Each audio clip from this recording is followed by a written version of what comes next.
تقاطع هم‌ارز.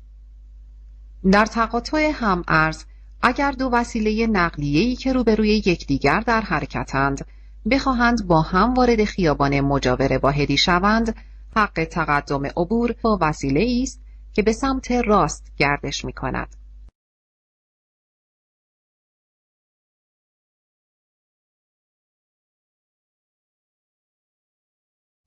تقاطع هم‌ارز.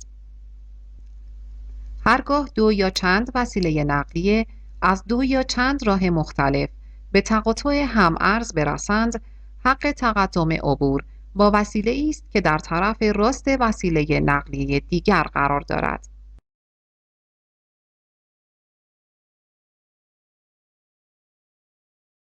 به یاد داشته باشید گردش به راست در مواقعی که چراغ راهنمایی در چهارراه‌ها قرمز است ممنوع است، مگر در چهارراه‌هایی که با رمپ یا تابلو راهنمایی و رانندگی این اجازه داده شده باشد.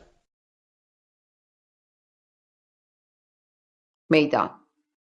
هنگام ورود به میدان، حق تقدم عبور با وسایل نقلیه‌ای است که در درون میدان در حال حرکت هستند.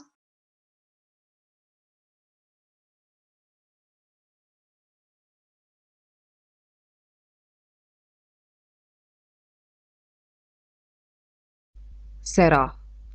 در سه‌راه‌ها حق تقدم عبور با وسیله نقلیه‌ای است که به طور مستقیم حرکت می‌کند، حتی اگر عرض خیابانی که در آن قرار دارد از عرض راه تلاقی کننده کمتر باشد. برخورد راه اصلی با راه فرعی. در برخورد راه اصلی با راه فرعی، حق تقدم عبور با وسیله‌ای است که از راه اصلی عبور می‌کند. رانندگانی که از راه فرعی وارد راه اصلی می‌شوند، باید پیش از ورود به راه اصلی در صورت لزوم توقف نموده و پس از رعایت حق تقدم عبور وسایل نقلیه‌ای که در راه اصلی عبور می‌کنند، وارد این راه شوند.